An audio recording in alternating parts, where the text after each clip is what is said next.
All right, so good evening formally to us all tonight. This is now Zoom workshop number 14. It is the Orle Dalet Cheshvan. So it's the night of the 4th of Cheshvan, Tafshin Pehei.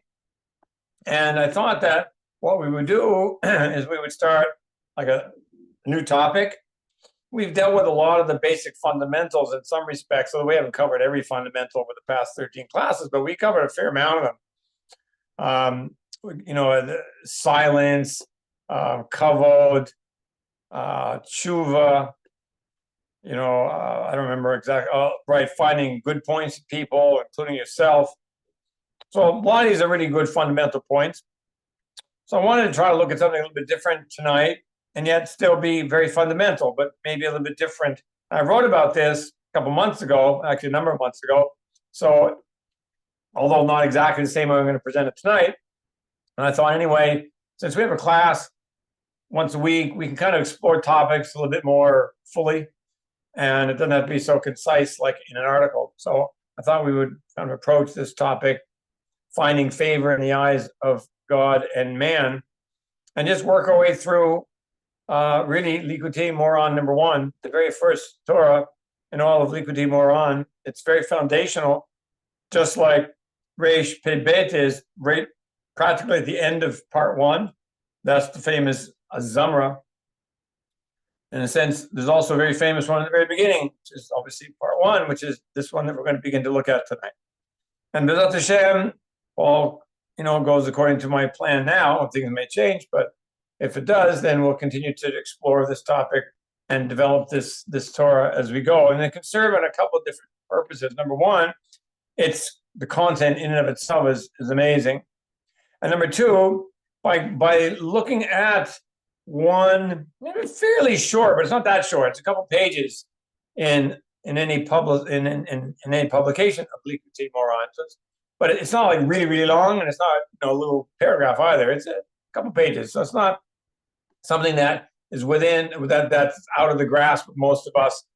Even if we do spend a number of classes on it, it can help teach us and show us how we can approach learning Likutei Moharan on our own outside of a class, and I think that's very, very useful, because sometimes you can't read. Likutei Moharan is deep; it's incredibly deep. Some have said you can't really understand Likutei Moharan fully and properly unless you also learn Likutei Halachot along with it, and that's obviously very true. But we don't do so much here, so we're just going to look at Likutei Moharan itself, look at it inside, and try to flesh out exactly what it is that Rabbeinu was saying, because there's a lot more that he's saying than something you just read by just reading a paragraph quickly, because it's so dense. His teachings are so dense, they're so compact, there's so much even in every little sentence. So I want this to be, B'ezrat Hashem, a way to help teach us all how to approach reading Likutei Moharan. All right, so we're going to start actually in something that's not in your notes. I'm going to start in a statement that is found in Birkat Hamazon. We all know this statement. We say it 1, 2, 3 times a day. And this is the statement. B'marom yilamadu alehem aleinu zechut shetehei l'mishmeret shalom. V'nisa v'racha me'it Adonai u'tztacha me'elohei shenu. V'nimsa chen v'seichel tov be'enei Elohim ve'adam. And that's the last part I wanted to focus on, because that's really the title of this workshop tonight. Nimsa chen, finding favor, chen v'seichel tov, and like good intelligence in the eyes of God and man, and that's really what we're talking about tonight. So we say this statement all the time. Question is, do we know what it means, and how we can actually find chen? How do we go? What can we do in our own lives that we can make ourselves look favorable in the eyes of God and in the eyes of man? That's really what we want to cover. All right, so we'll begin now with a pasuk that's in the first chapter of Bereshit. So it's your first source in the sheet. Bereshit chapter 1, verse Tet Zayin, which is verse 16. Vayas Elokim et shnei hamorot hagadolim. The God made two great lights. Et hamor hagadol, the big light, or the great light, lememshelet hayom, to rule the day. Vet hamor katon, and the little light, or some people translate the lesser light, small light, lememshelet halayla, to rule the night. Ve'et hakochayim, and the stars. All right, so in other words, and he made also the stars. So we want to focus on this because it's a little bit strange, and I think we all know why it's strange. Because in the very beginning, it says that Hashem made two big lights, Mo'orot Hagadolim. And then later on, the same pasuk, it says, well, one of them was actually Gadol, and one of them was not Gadol. One of them was Katon. So how can one be Gadol and one be Katon when you just told me a minute ago that the two of them are Gadol? So it's a question. Different answers are obviously given for that. So that takes us to the second source, which is in Chullin, which is the Masechet Chullin in the Gemara, page 60b. Let's read this together. And by the way, if you have questions, stop me and ask questions. Don't just let it go. And sometimes even if you like send in a little chat, I may not see the chat right away. So if it's something that will help you to understand what I'm saying right away, you could possibly interrupt. Let's see, here, since you mentioned the connection with Likutei Moharan and Likutei Halachot, it would be good to mention where in Likutei Halachot it's connected to where you are in Likutei Moharan. Right, yeah, so, right, but I don't have that right here, right in front of me now. That's, but I could try to look it up. Okay, so valid question. Maybe send me a text message on that one so I can remember it and see if I can find a place in Likutei Halachot where Rav Nassim discusses this particular Torah.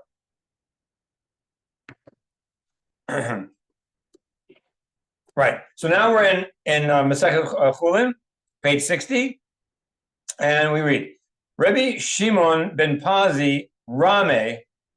So Rame meaning that he raised a contradiction. He pointed out a contradiction.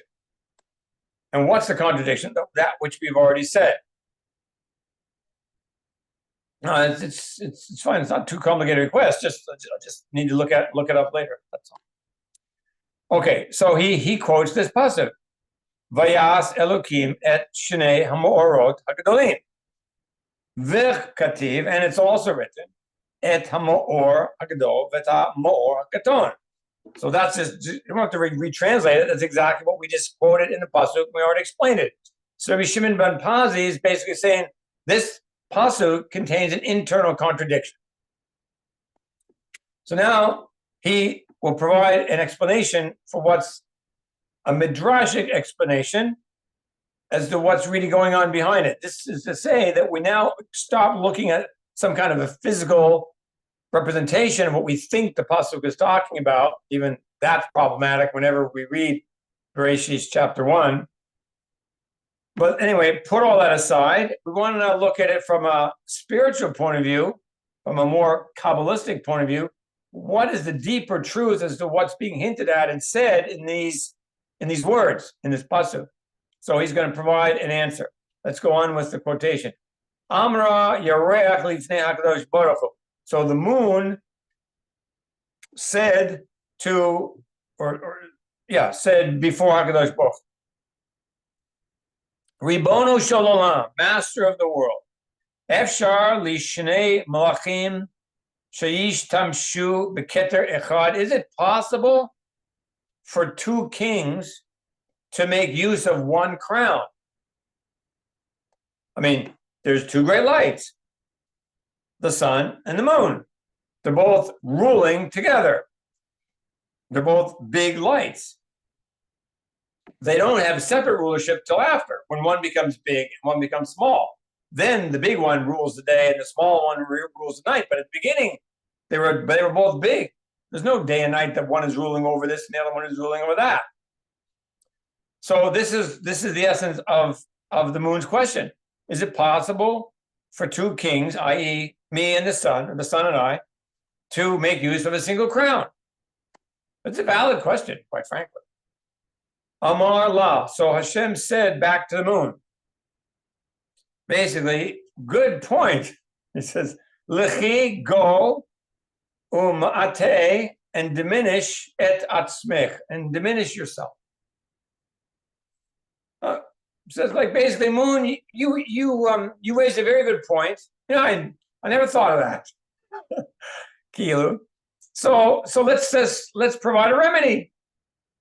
Because you're right. Maybe you're right. Maybe two kings can make use of one crown, in which case we have to fix the situation. So Amra Lefanav, so the moon responds back to Hashem. This is classic. Ribonu Shalom, Hawayo v'amarti lefanecha davar hagun. Since I said something before you that's like appropriate and good and noteworthy thing to say, I'm the one that has to diminish myself. I brought up a valid point. Why should I be punished? And then the Gemara goes on, and it explains Hashem's attempt to try to appease the moon. Doesn't really work. And eventually, after a number of attempts to try to appease the moon, and I didn't want to bring the whole Gemara down. You can look it up on your own if you want to later. But the conclusion of the matter is that Hashem says, okay, let's bring a korban every Rosh Chodesh. That'll be a chatas offering because of me, for the sin that I did in making you diminish. It's an absolutely mind-blowing medrash there found in the Gemara. The Hashem basically says, yeah, you're right. I need to bring a korban chatas. Okay, so we don't want to get into that, so I don't want to bring it in because it's way too deep here. But I just wanted us to introduce this idea of this sort of machloket somewhat between the sun and the moon, at least from the moon's point of view, maybe. What seems to be a valid question, and yet sometimes it's not such a valid question. And as a side point, by the way, this can happen a lot of times in life. We ask a question and other people perceive it one way, but we didn't necessarily perceive it that way. Or maybe we did perceive it that way. We weren't aware that we perceived it that way. So this is a very deep thing that can be brought up and discussed on many different levels. Okay. But for now, we're going to leave that story there with the sun and the moon because we're going to come back to it, B'ezrat Hashem, with the rest of the class tonight, and also B'ezrat Hashem next class, and so on and so on. Because we will eventually find, I'll just tell you now, is my understanding that Rabbeinu, in this first Torah in Likutei Moharan, that he basically is providing an explanation for this medrash. He's explaining to us this sun and moon interplay. And it's not so pashut. All right. So before I go further, are there any questions or comments? Because now we're going to jump right into the actual Torah in Likutei Moharan. Before we do, I want to give you a chance to make sure I'm not losing it. Okay. All right. So we'll go further. So Likutei Moharan Aleph, the very first teaching. Da, you should know, ki al yedei haTorah nitkabelim kol hatefillot v'chol habakashot she'anu mevakshim umitpalelim. So we should know, and he's going to explain this, obviously, because it's a bit of a shocking statement. But he says, through Torah, and what he means by here, Torah means learning Torah. So we just go ahead and say it right now. Through the learning of Torah, all of our prayers and all of our requests are received or are accepted, wherever they happen to be directed toward. They're accepted. They're not rejected. So this is very important. And if we want our prayers and our bakashot and our requests to be received, then it would seem to us, based on what Rabbi Nachman is saying here, that it's vitally important for us to immerse ourselves in the learning of Torah. Without that, we can pray all we want, and there's no guarantee whatsoever that any of our prayers are basically going to be accepted. So that's the first point. Now we can ask the question, what's the difference between tefillot and bakashot? Any suggestions? Because Dafka, Rabbi Nachman mentioned the two. He just could have said tefillot and left it at that. But he didn't. He said tefillot and bakashot. And the idea is what maybe some of the subtle distinction between tefillot and bakashot is. The different answers provided. It's not like something like, you're going to say something wrong. Because Rabbi Nachman himself doesn't actually explain. We have to surmise ourselves. No suggestions? So I'll provide you with two then. The first one is that tefillot are our requests directed toward Hashem. Whereas bakashot are our requests directed toward man.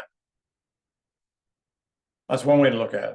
In other words, sometimes we are in need of a favor, or we want a favor, or from people. Hence, right, that we want to limso chen v'sechel tov be'einei Elohim ve'adam. We want to be able to find favor in the eyes of God and man. Why do we want to find favor in the eyes of man? Because sometimes our lives, as we just learned with this fellow Jew in Iran, his life was in the hands, kilu, of the government of Iran. So you want to be able to find favor in the eyes of man as well as Hashem. So it could be that tefillot are those requests that we directly ask of Hashem, and bakashot are those requests that we ask directly toward man. That could be an answer.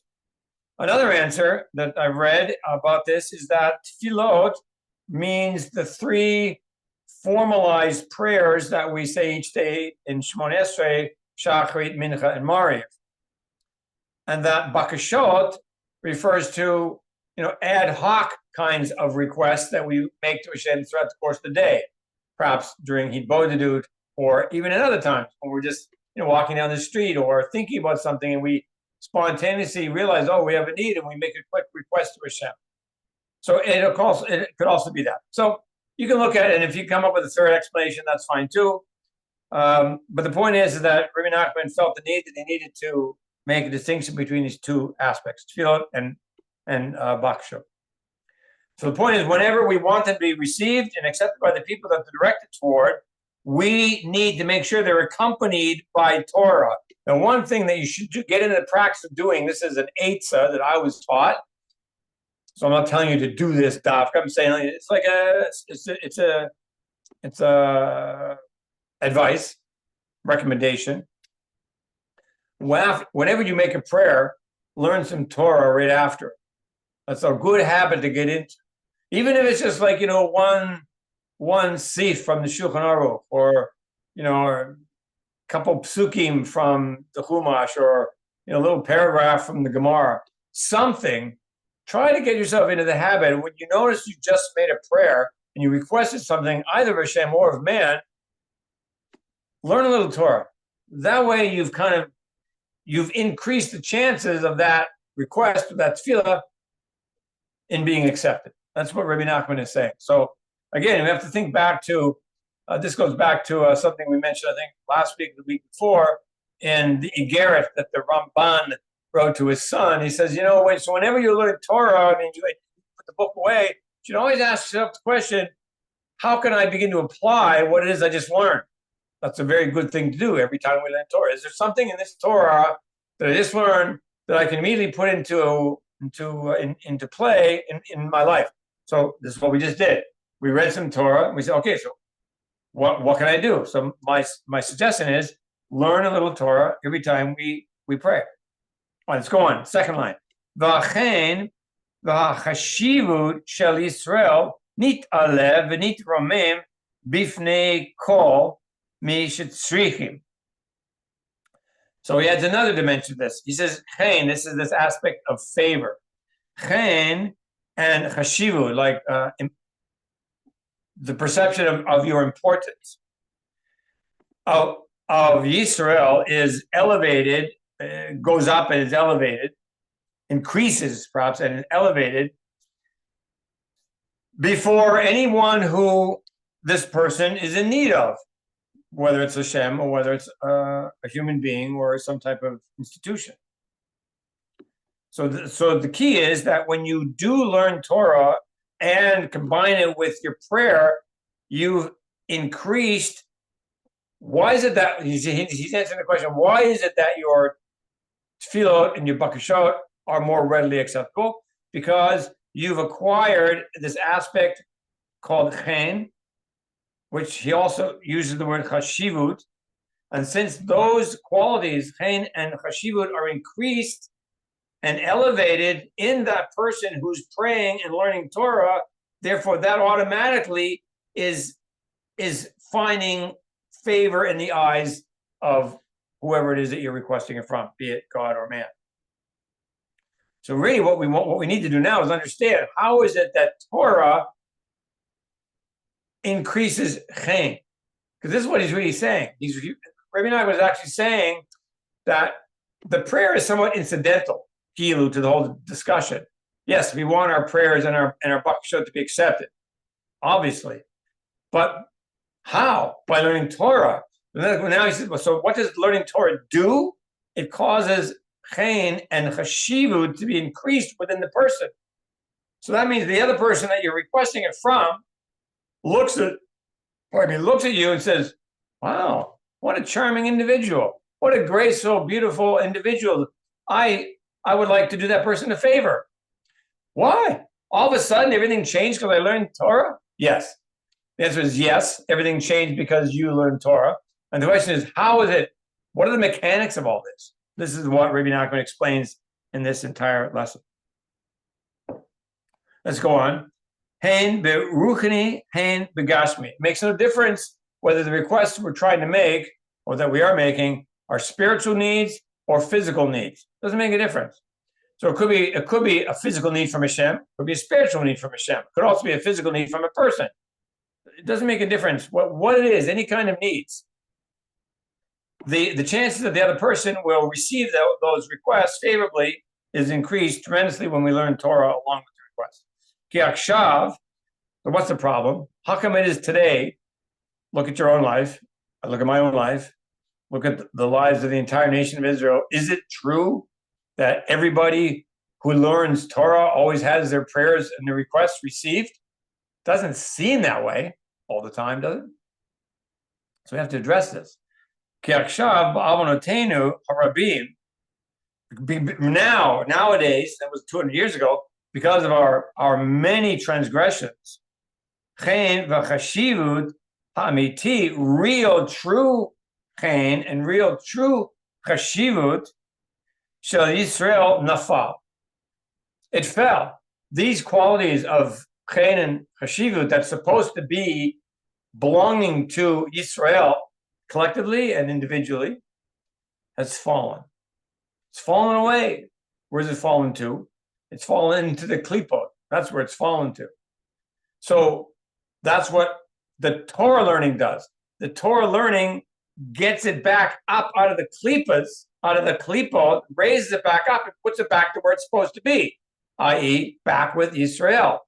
So over the years, so transgressions cause chen and chashivut to fall into the klipot, and then Torah causes those same qualities to come back up to the original source. That's what he's saying. Ki akshav, going back to the notes, ki akshav ikar ha-chashivut ve'achen hu etzlam. Says because now the real essence of chashivut, importance, and grace is by them. Who's the them? Is the goyim. Because it fell into the klipos. Since it fell into the klipos, then it's the klipos that now have access to it, and they can give it to whomever they wish, which in this case are the goyim.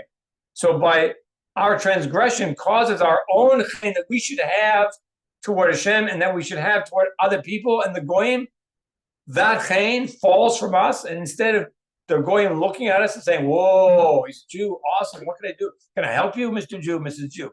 Instead of that happening, they hate us. And the more we try to assimilate ourselves so that we are not so different, the worse it becomes. Now we know why, because the more we do that, the less Torah we learn, and then the more of our chen and the more of our chashivut falls from us and goes to the goyim, and as a result, we have nothing. We have nothing left up here that a goy will look at and say, "Oh, I find that Jew's such an amazing person." They don't look at us and find anything amazing.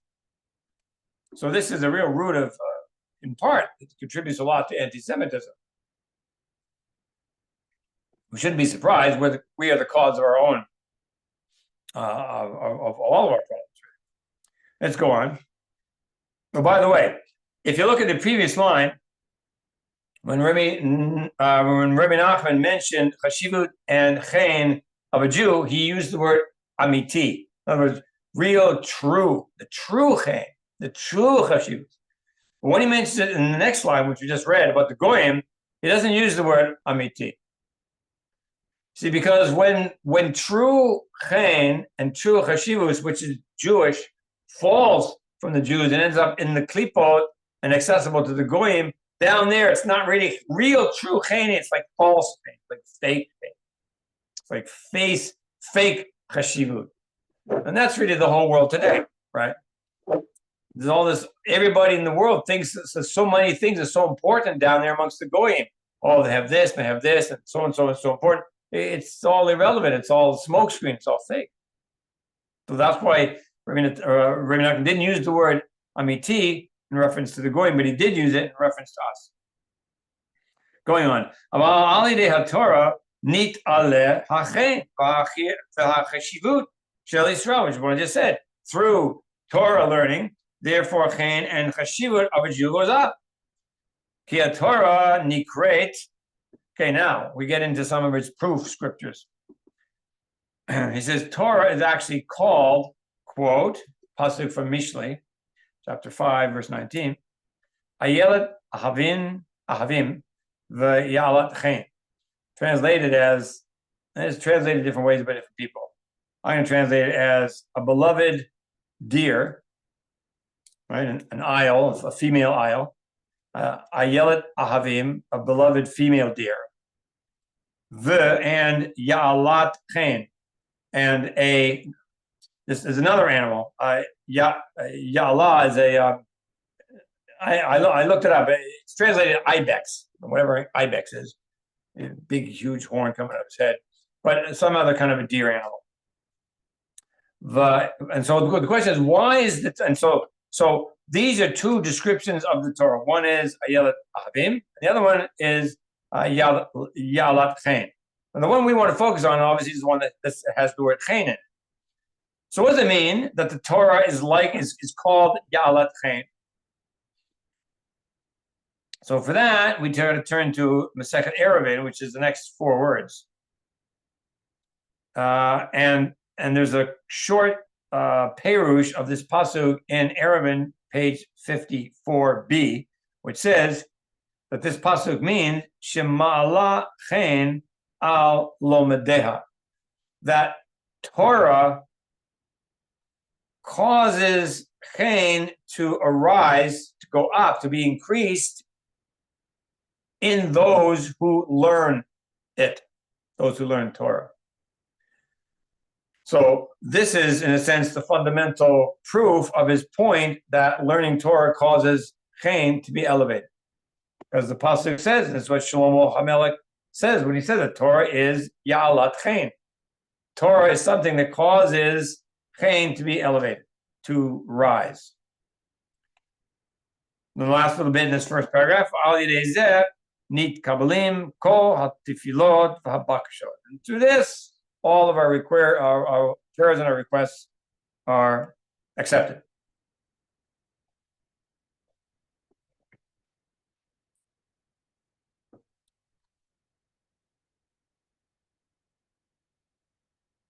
Okay. A couple side points that are not in your notes. You oftentimes read in the Chumash or in Nach statements like so and so found grace or found favor in the eyes of so and so. You read it like lots of times. It appears all over the place throughout the Tanakh.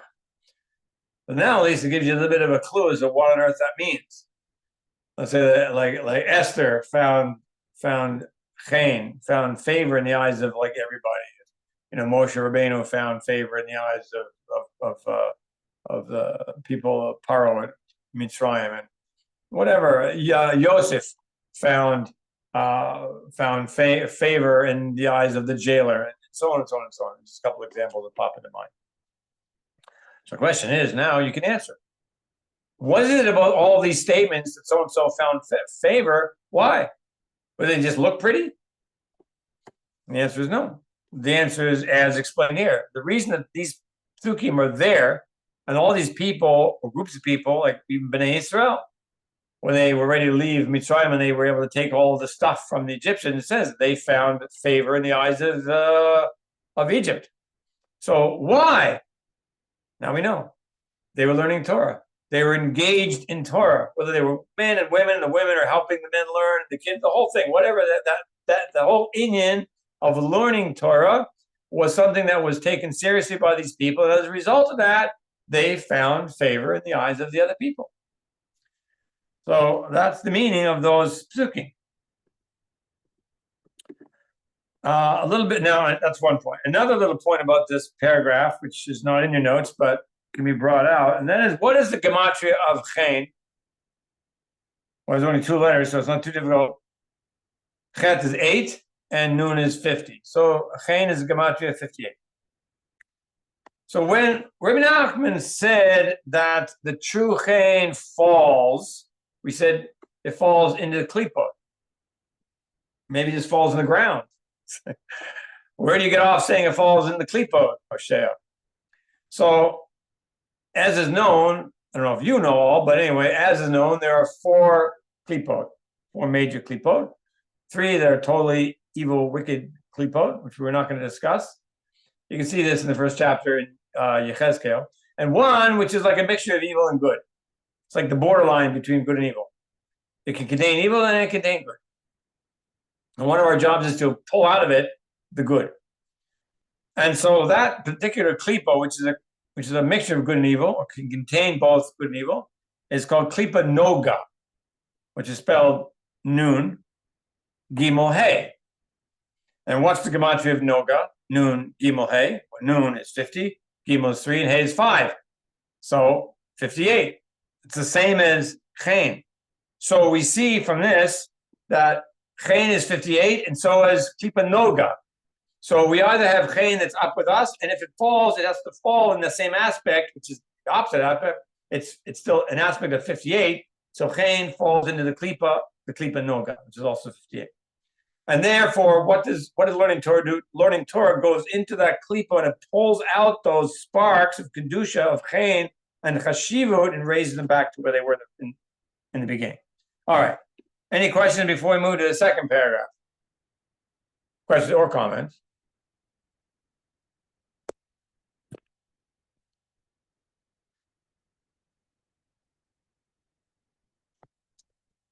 Okay, second paragraph then.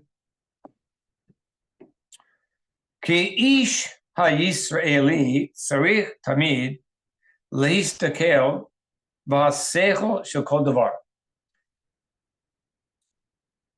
An Israeli, okay, I'll just put it that way, needs all the time to look carefully into the seichel that is in everything. We'll have to translate seichel here as not so much intellect, maybe, but more perhaps we translate it as intelligence. It is our job as a Jew to look carefully at the seichel, the divine supernal intelligence that is in everything. Now, we may not be used to this because it's not, talked about too much. But what he means here is that, you look at a rock, you look at an ant, you look at a line, a flower, look at the moon, look at the stars. Doesn't matter what it is. What he's saying here is that we have to accustom ourselves to take the time to look at these aspects of creation and say, where's the chokhmah there? Where's the seichel there? What is the divine intelligence in this thing that caused it to be and is continuing to cause it to exist? Why does Hashem need it here? What's its purpose? And this is something that if we don't do, we should start to try to do a little bit every day. Go outside, go for a walk, look at a flower. Don't just look at the flowers as you walk by. Aren't they pretty? but look at a flower. I mean, like, look at a flower. Like for me, I take my glasses off and I look at that flower and wow, look at it. And you look at, maybe you smell it, or you look at the shape of it. You ask yourself the question. Now, this is maybe something more like a scientist kind of, some things that scientists do more because they try to observe things more in the universe, perhaps than most of the people. I don't know.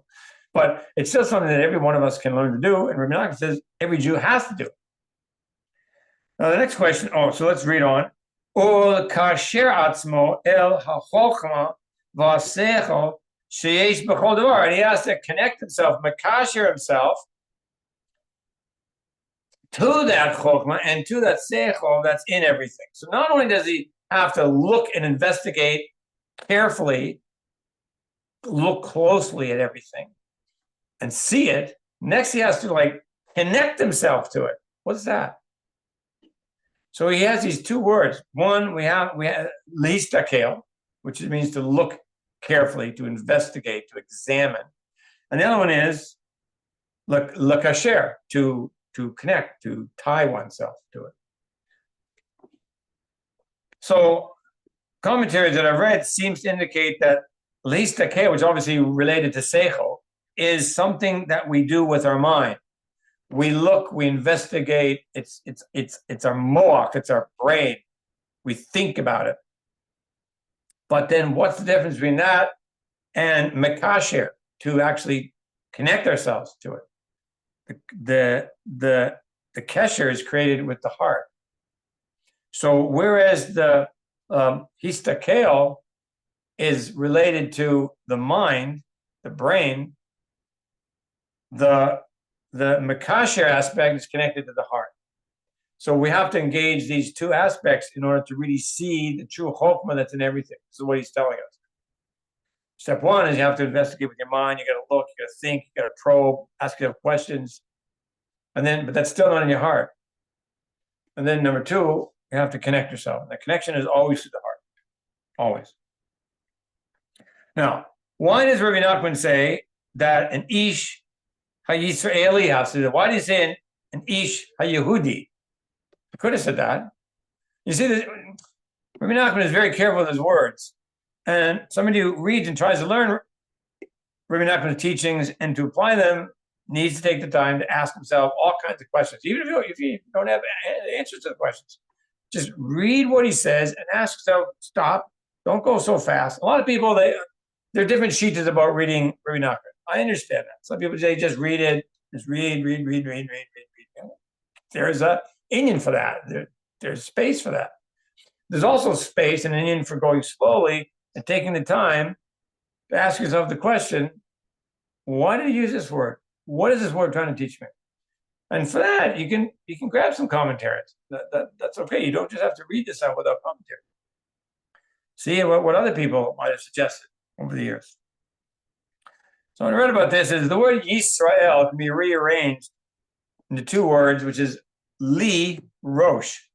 Right? Take the words Yisrael, the Lamed and the Yud, that makes the word Li to me.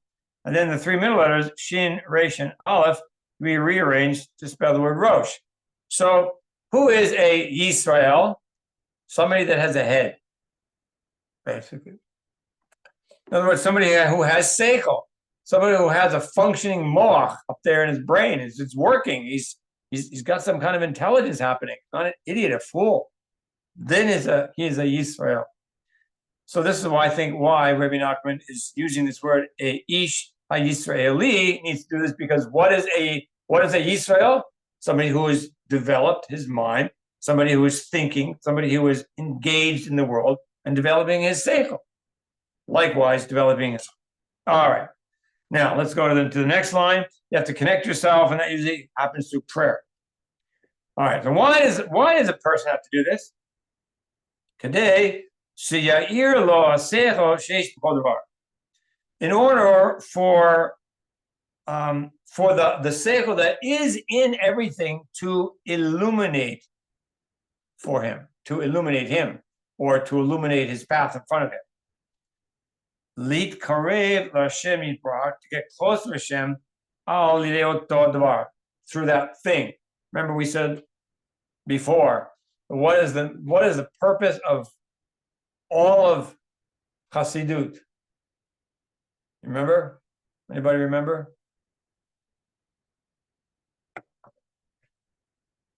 The purpose of Hasidut is to learn, is dvekus, right? Is to connect oneself to HaKadosh Baruch Hu.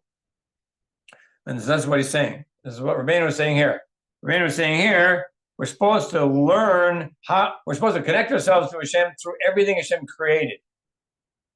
Now, why is that?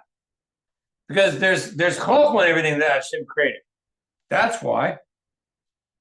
In the bracha before the Shema in the morning, Asher Yotzer, right?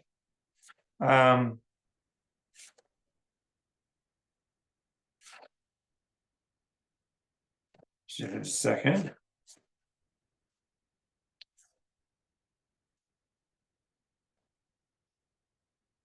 I'll get there eventually. Right, very, very near the beginning of the blessing, Yotzer Or. I think I said something else like Yotzer, Asher Yitzar, something. Anyway, Yotzer Or. It's the first bracha before the Shema in the morning. Right near the beginning, it says, "Hameir la'aretz v'ladarim aleha b'rachamim." Hashem is the one who illuminates the earth and all of its inhabitants with mercy.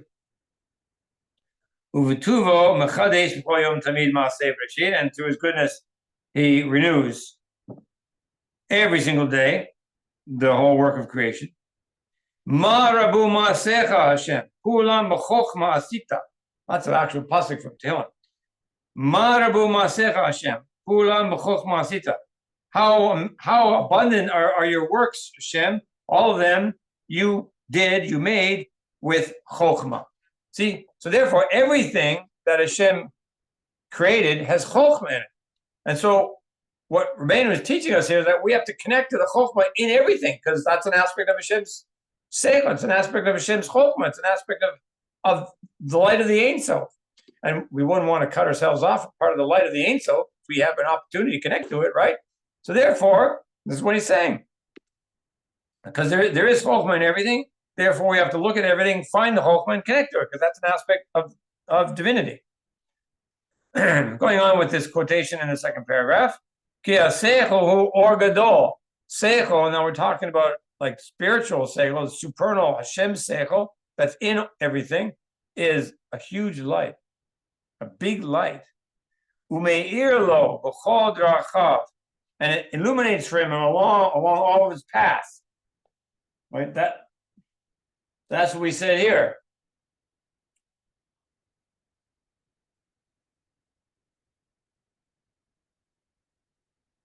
No, where did we just see that?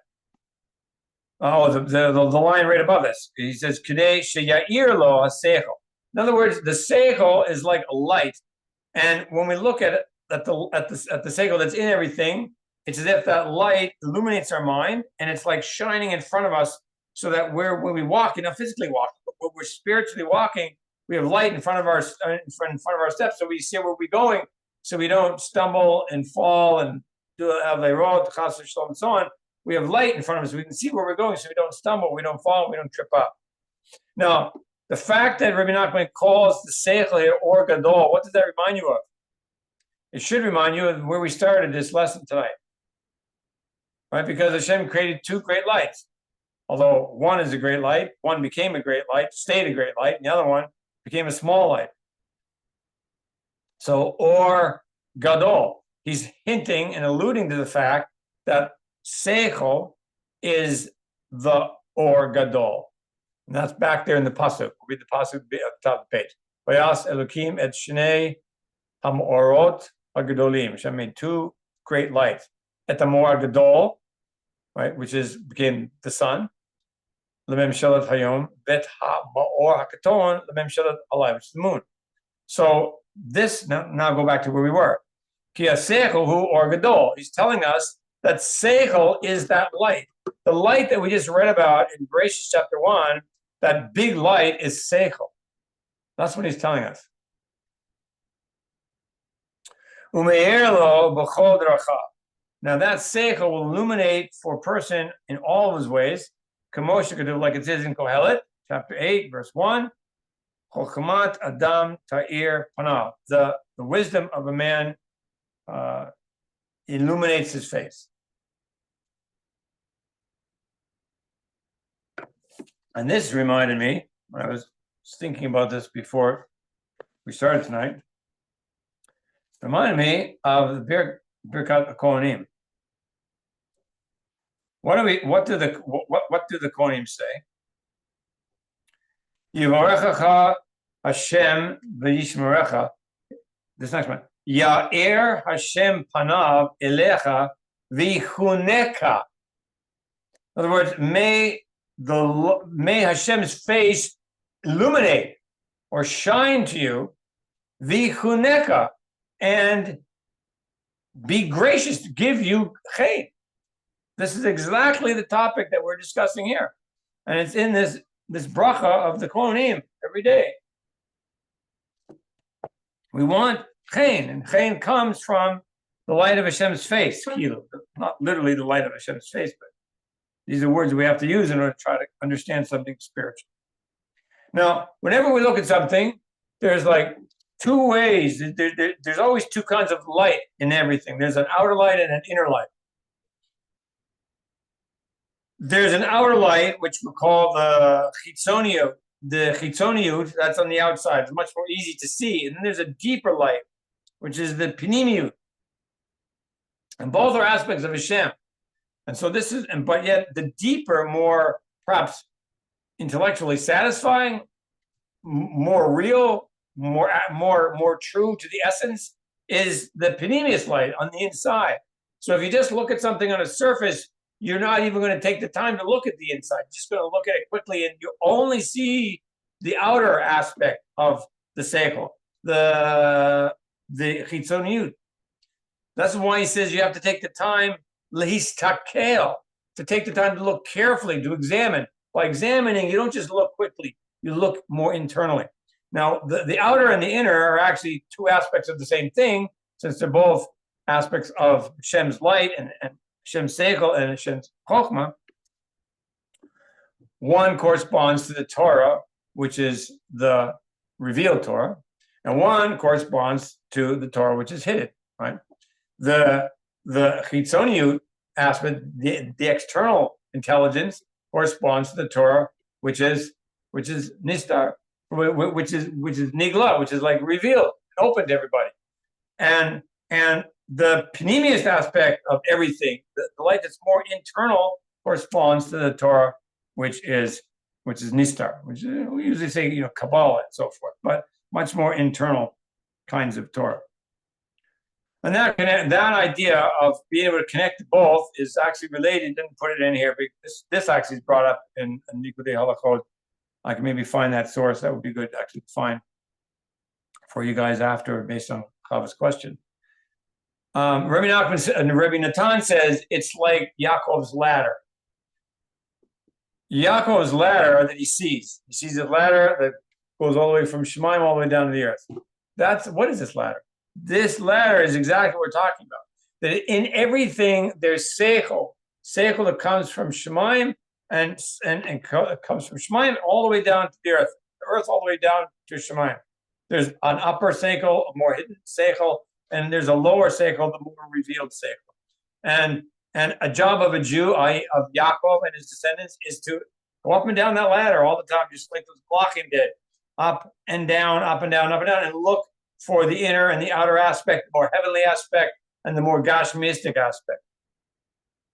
Even the word gashmis, which we use to describe things that are physical, is a funny word, because actually the word comes from the word geshem, which means rain, which means something that comes from Shemayim. So in a sense, even the gashmistic stuff that we think is the most external, the more chitzoniyut aspect of something, the more coarse and materialistic, is really something that actually comes from Shemayim, even as rain comes from Shemayim. So these are ideas that may help us to understand that it's not this or that. Everything is a continuum that flows from above down to below. All right, let's go down to the next paragraph. Try to move a little bit more. We want to try to finish on time. Yaakov. This whole topic that we've been discussing is the aspect of Yaakov. What do you mean it's the aspect of Yaakov? First of all, let's understand something about Yaakov. Yaakov comes from the root word akev, which is a heel, which is the end of the body. And yet it's not just akev, it's akev with a yud. What is that yud? So in Kabbalah, that yud stands for chokhmah. You think of Hashem's name, yud, k, vav, k. The first letter, the yud, right, is basically stands for chokhmah. You have yud is the chokhmah, then the hey, which is bina, and then you have the vav, which is all the six that follow in what's called zir anpin, and then you have the last hey, which is the nukba, which is malchut down at the bottom, and keter's not in there. Keter is like the little crown on top of the first yud. So anyway, but yud always implies chokhmah. So what does the name Yaakov mean? Yaakov really means that his root is akev, which is the end of anything. It's just, in other words, it's the part of, it's the last bit of something. The very end of it all, very end of the body, just the heel. And yet it's not just the heel. This is what we said about Yaakov, who is an ish Yisraeli, somebody who has li rosh, who has a head. What is this head supposed to do? He's supposed to develop seichel. What is seichel? It's chokhmah. So what is that? That's the yud. So Yaakov becomes Yaakov. He looked like he was just all about grabbing a guy's heel. But no, they didn't call him heel. They called him Yaakov. Why? Because he was somebody who was going to draw down that yud into the akev, into the heel, and become Yaakov. This is what we're talking about. This is the sulam. This is the ladder. It comes from Shemaim all the way down to earth. So that's why he says, "V'zeh b'chanat Yaakov." All right, Ki Yaakov zacha la b'chora. Yaakov merited to be the firstborn, even though he wasn't the firstborn, but he merited it because Esav sold it to him. The idea of b'chora, Rabbi Yaakov says, "Shehu Reshit." That means it's the first one, right? Somebody who is the b'chora is the Reshit, the firstborn, is Reshit. Shehu b'chinat chokhmah. How is Reshit chokhmah?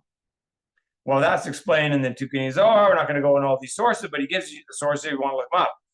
But the easy answer is, Kamo Shikatu, like it says in Tehillim, chapter 111, verse 10. Reshit chokhmah, right? There's the pasuk, we all know the pasuk. Reshit chokhmah yirat Hashem. Was it v'seichel tov l'chol osehem, something like that. So Reshit chokhmah. Now normally it's translated as the beginning of wisdom. Reshit chokhmah yirat Hashem is the fear of Hashem. Rabbi Nachman is not reading it that way. He's not saying that's not the way it can be read. Of course he knows the way it should be read normally. He's reading it in another way because there's always 70 facets to every Torah. So he's saying Reshit chokhmah can be understood as chokhmah is called Reshit.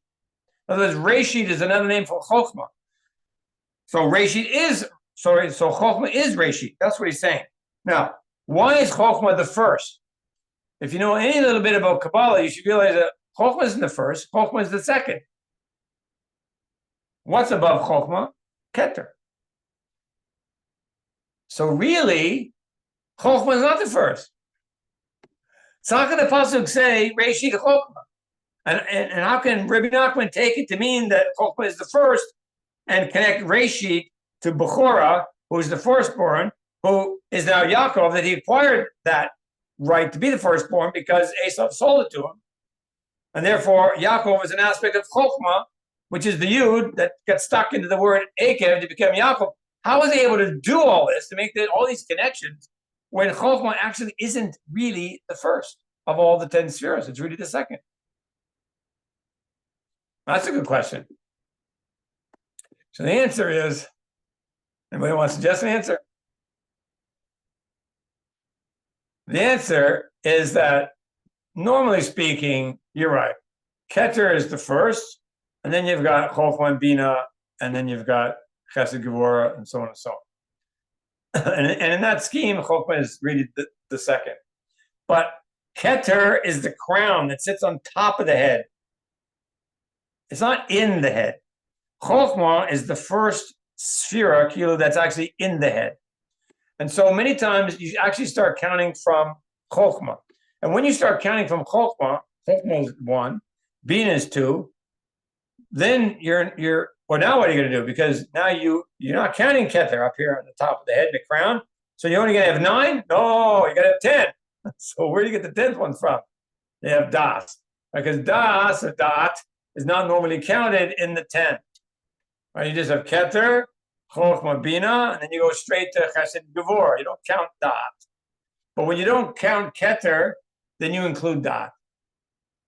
Because you have to have a union of Chokhmah and Bina, of head and heart, in order to create Das, which now flows to the rest of the spheres, the rest of the body, into action, and so on and so on. So, yes, Chokhmah can be the first. That's my point here. Chokhmah is actually the first in one way of looking at it, when you exclude Keter. So, Rabbi Nachman is now going through to explain to you that Yaakov he's the Bechorah, which is Reshit, and Reshit is equivalent to Chokhmah, and Chokhmah is the Yud, and Yud was what went into Akev to become Yaakov. So he's explaining us all these ideas, tying them all together. V'zeh bechinat. Now we have another aspect here from Bereshit chapter 27, that Esav, when he finds out that he was tricked by Yaakov and he lost everything, he says, "Vayak veni ze fa'amayim." He go on. V'targum unklos. So this is targum. What is this word vayak veni? The targum says v'chachmani, meaning he tricked me. He was more clever than I was. He used chokhmah greater than I was able to use it, and as a result, he outwitted me.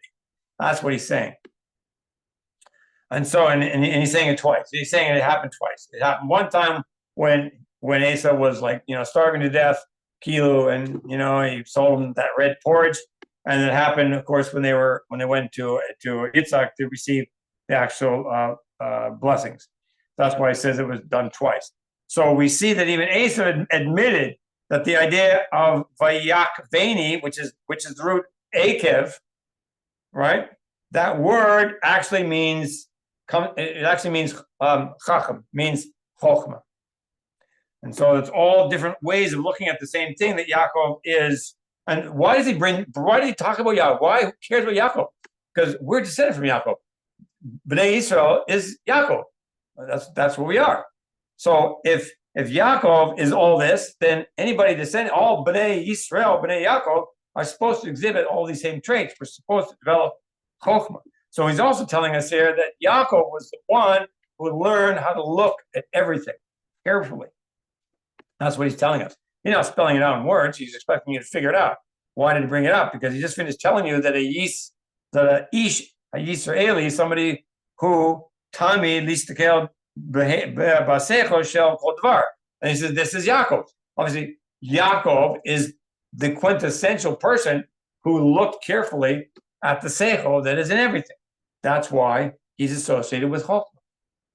And that's why Esav, his brother, acknowledged it and said, yes, he used his chokhmah over me. All right. So we have to follow in his footsteps. Last line on the page, V'zeh b'chinat shemesh. No surprise here. If you're understanding what Rabbeinu is unfolding for us, it should be obvious that this is an aspect of the sun. We just talking about the big light, and now he's telling us, what is this big light? What is this great seichel? It's Yaakov. Yaakov is the sun. He's the image of the sun. And in fact, we know that because we have a pasuk. I didn't bring down the pasuk, but Yosef's dream, the second dream. The second dream, he sees the sun and the moon and 11 stars. And who was the sun? The sun was his father Yaakov. So we see that Yaakov is in fact the sun. Did you have a question? Somebody? I see a little picture popped up there. Oh, okay. So let's just, sorry, a little bit slow getting finished tonight. Stick with me, we'll be done in 5 minutes. So Yaakov is asked of the sun. Ki hu me'ir lo b'chol drachav kamo shemesh.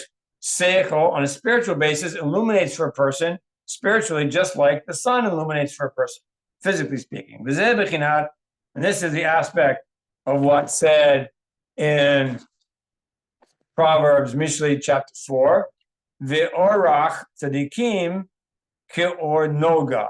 The way, the path of the tzadikim is like a shining light, like light shining, ke'or noga. Holeg va'or ad nechon hayom, that continues to shine and brighten and gets brighter, brighter, and brighter all the way up to noonday. So it's very interesting, because if in fact seichel is like the sun, then we have a problem. What's the problem? You can't stare at the sun. It's too bright. You'll go blind. So if in fact the supernal seichel that we're supposed to investigate that's in everything is like the sun, then you can't look at the sun. You go blind. So how is it even possible to acquire the seichel?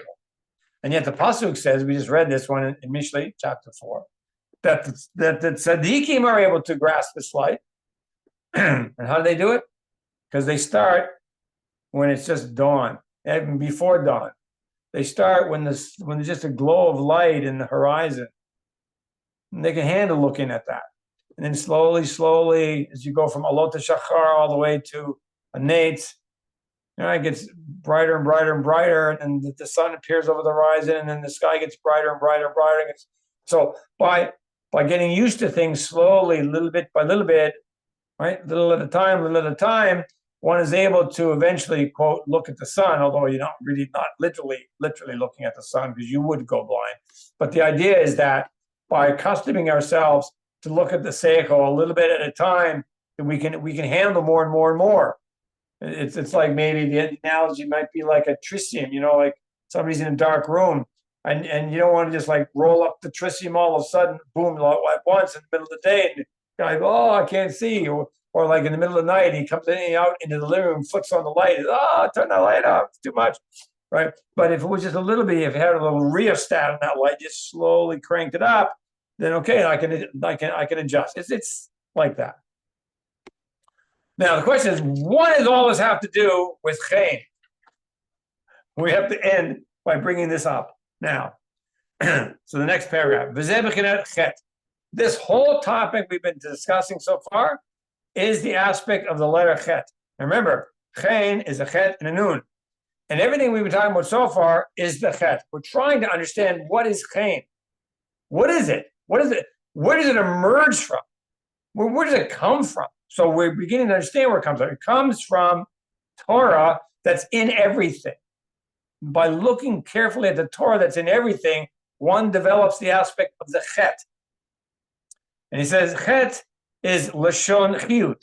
The letter chet is an aspect of the word chiyut, which is like life, livelihood, the vitality, liveliness, whatever, like energy, energetic, life.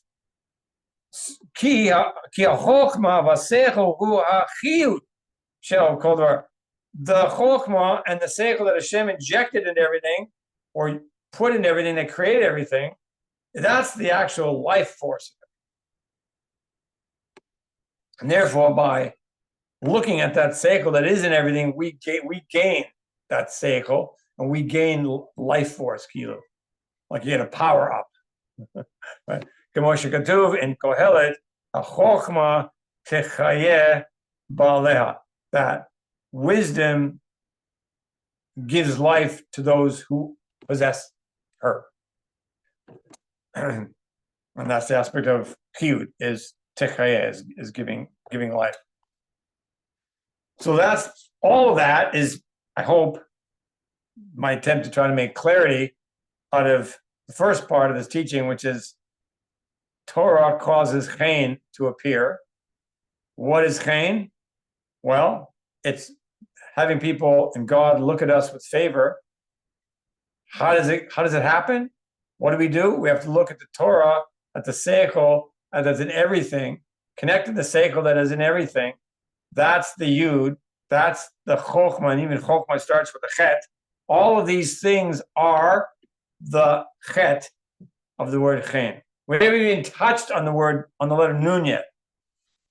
I haven't even touched on that. So the last thing I wrote here is that Rabbi Nachman writes, which is up to Sam, we'll pick up next time, is the last line in our notes, mechamad she'or haseichel gadol ma'od.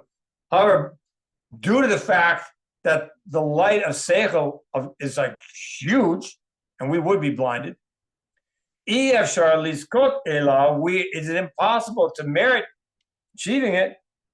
We have to have, and we're going to let this hang, we have to have the aspect of the nun connected to the aspect of chet. We combine these two aspects together, then we'll have true chen, and we won't lose it, and we won't go blind in the process. And so next time, we'll have to pick up the story of what is the nun, why is that so important, and how does that help us to actually receive the light of seichel that is in everything without becoming blind in the process. So that's it. Okay. Hope I didn't lose everybody in that one. It wasn't too complicated. If it was, you can tell me later. But that's like the first paragraph or two in Likutei Moharan. So you can see how it's very dense. It's very compact stuff. It's very rich in meaning and very, very, very, and it teaches a tremendous amount of stuff. Okay, so you can review it on your own, hopefully. And if you have questions, you want to go over it, feel free to get a hold of me. I could try to, explain things a bit better later if need be, or clarify things. But I think that's a good place to stop. That's a good place to stop. Okay. Any last words by anybody? Okay. All righty then. B'ezrat Hashem, same time next week. Have a good week, guys. Shkoach.